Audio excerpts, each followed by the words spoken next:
fuel subsidy program dahil sa inaasahang oil price hike. Ating tatalakayin kasama si Assistant Secretary Mon Ilagan, ang tagapagsalita ng Department of Transportation. Asek Mon, magandang tanghali po. Magandang tanghali po, Asik Joey and Asik Weng. Good afternoon to both of you. Sir, sa ngayon, kamusta naman po yung ginagawang guidelines para sa inaasahang fuel subsidy dahil sa inaasahang oil price hike? Dulot ng tensyon sa pagitan ng Iran at Israel. At pwede niyo po bang ipaliwanag kung ano yung guidelines na ito? Opo, thank you, Asik Joey.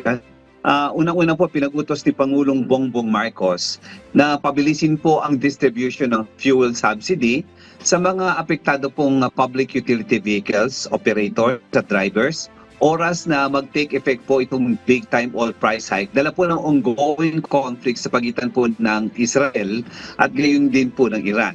So dapat po bilisan natin ito dahil kailangan agad nating mapaabot ang tulong sa mga PUV drivers at operators, bus drivers, taxi drivers, maging drivers. So, ang DOTR ng certification of energy para ma-tribute natin kaagad po ang subsidy. At nakikipagtulungan na rin po tayo sa DILG, ang LTFRB, Land Bank at DICT para sa iba pang mga beneficiary sa programa po ito. Asek? Asik Mon, dito naman sa fuel subsidy program, paano po ninyo pinili yung mga sektor na kabilang sa mga pinaka-apektado ng pagtaas ng presyo ng langis? At saka ano po yung naging basehan dito? Opo, Asik Weng. Sa oil price hike po, lahat po naman ng sektor apektado. Pero sa atin po, sa DOTR, sa pamagitan po ng LTFRB, ipapaabot po natin ng fuel subsidy sa transport sector. Pero hindi lamang po sa LTFRB nakikipag-ugnayan ng DOTR. Kasama po rin ang DILG para sa mga tricycle drivers. DICT po naman para sa mga delivery riders po natin, yung mga Grab, no, ang Movit, etc. At kaya nga po pinapaspasan ng guidelines sa pagdidistribute ng fuel subsidy program. Meron po ba tayo, Asek Mon, na ballpark figure kung ilan yung PUV operators at drivers na inaasahang makakatanggap ng ayuda at paano po isinasagawa at kailan ilalabas yung pinal na listahan ng mga kwalipikadong benepisyaryo? Opo. Ang programa po ng fuel subsidy ay nakadisenyo talaga para at ng pampublikong transportasyon. Kasama po rito yung mga public utility jeep, bus delivery services, maging ang mga tricycle. At agad po nating ilalabas ang listahan ng mga kwalipikadong benepisyaryo sa ma-finalize po ito ng DIC. Pero inilip po DOE po yan at ang OTR in a few weeks kapag tumaas na po talaga ang presyo ng langis, meron pong nakaabang na 2.5 billion na pondo para ho sa fuel subsidy program para sa program po yan. At yan, nahahatiin po ng mga ahensya. Ngayon po, patuloy sila nag-uusap at nag-deliberate para ho doon sa mga possible beneficiaries ng programang yan. So Asik, kailan po inaasahan yung official na distribution nitong fuel subsidy? May napag-usapan na po ba kung nasa magkano po magiging subsidiya? At kung wala pa, may indication po ba kung magkano ang maaaring matanggap ng bawat driver o operator? Opo.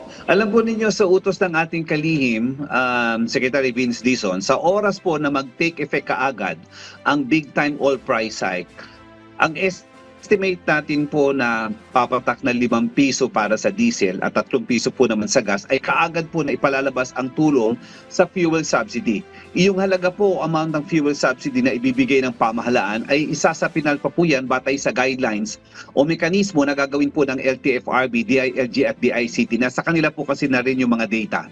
May mga klase o mode of transport po kasi na maaaring makita na may mas pangangailangan ng fuel subsidy. Depende po sa konsumo ng produkto. So, yan po ang aabangan po natin once na lumabas kaagad ang presyo na langis po. Base po sa komputasyon nyo, Asek Mon, sasapat ba itong subsidy na ito para mapigilan po yung pagtaas ng pamasahe sa public transportation? Alam po ninyo, sa mundong ito, kung sasapat, lahat po naman din ay kulang. Pero ginagawa po ng pamahalaan, ng gobyerno, ang dapat na matanggap po talaga ng ating pong mga PUB drivers at operators na tatamaan po nitong pagtataas nito ng ng krudo at ng gasolina o ng langis. So sa ngayon po, pinag-aaralan po lahat yan, no? Ang taas pasahe sa jeepney dahil kailangan po nating balansin din ang interes ng mga PUB, mga driver at operator, pati na rin po ang interes ng ating po mga commuter. Nabigay na po ng utos si Secretary Dizon sa LTFRB last week na wala po munang fare increase para hindi rin maapektuhan ang ating mga commuter, para pinaprioritize po natin ang release ng fuel subsidy. So yan po ang pakiusap at instruction ng ating kalihim hinggil po dyan. So ASEC, ano naman po yung monitoring mechanism ng DOTR para matiyak na yung mga benepisyo ay mapupunta sa tamang tao at hindi naaabuso? Opo. So sa kasalukuyan, ginagawa na po yan at meron pong listahan na ngayon yung tatlong ahensya, nabanggit ko kanina, LTFRB, DICT, DILG, bilang paghahanda sa pamahagi po natin ng subsidy. Upang matiyak po TR na napunta sa ating po mga fuel subsidy, pagbabasihan po natin ang mga beripikadong listahan na ito. Kaya ito na po ay unti-unting pinag-aaralan at magkakaroon po ng sharing ng mga dikta, numero at impormasyon ang tatlong ahensya hinggil po rito sa gagawing guidelines. Sa ngayon, ASECMON, stopgap measure ito para sa malakihang fuel increase, pero may plano ba ang DOTR na gawin itong regular o i-institutionalize para sakaling magpatuloy yung pagtaas ng presyo ng ating fuel? Pinag-aaralan po natin yan sa ngayon, pero ang sinisiguro natin ay dapat agad-agad nating ma-disburse ang pera para sa ating transport sector. Para kahit papaano naman po ay mamitigate naman ang epekto ng oil price hike. Kasi ito pong fuel subsidy program ay dinisenyo po talaga yan para talagang matulungan kaagad ang mga apektadong sektor tulad ng driver, ang operator, at hindi lamang po sila, pati po ang mga commuters. At siguro itong programa po ito ay talagang nakadesenyo at maaring institutionalize po yan dahil kung patuloy na magtataas talaga ho namang nandyan din ang tulong at ang programa ng ating pamahalaan.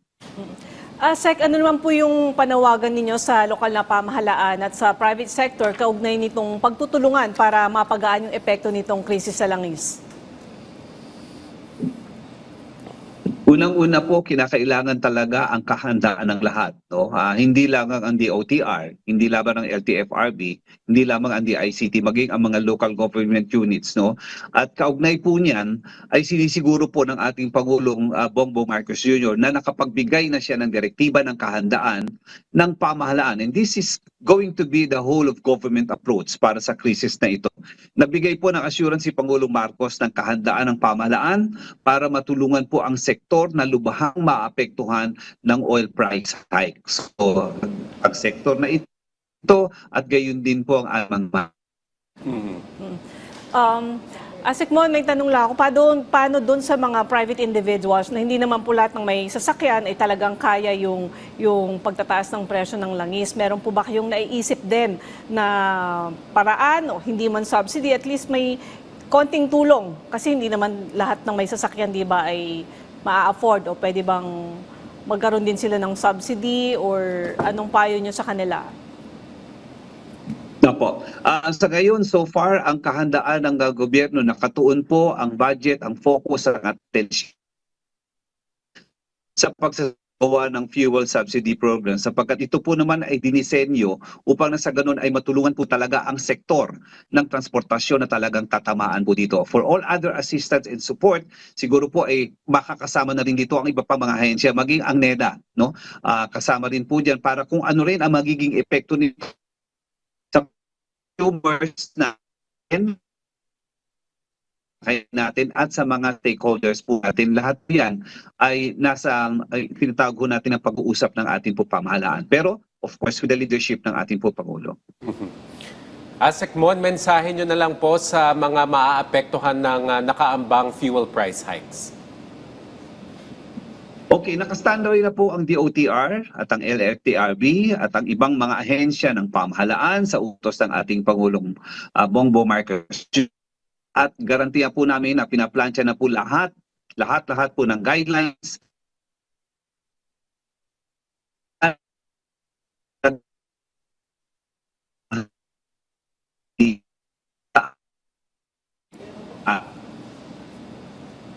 Okay. Sige po, maraming salamat po sa inyong oras. Assistant Secretary Mon Ilagan, ang tagapagsalita ng Department of Transportation.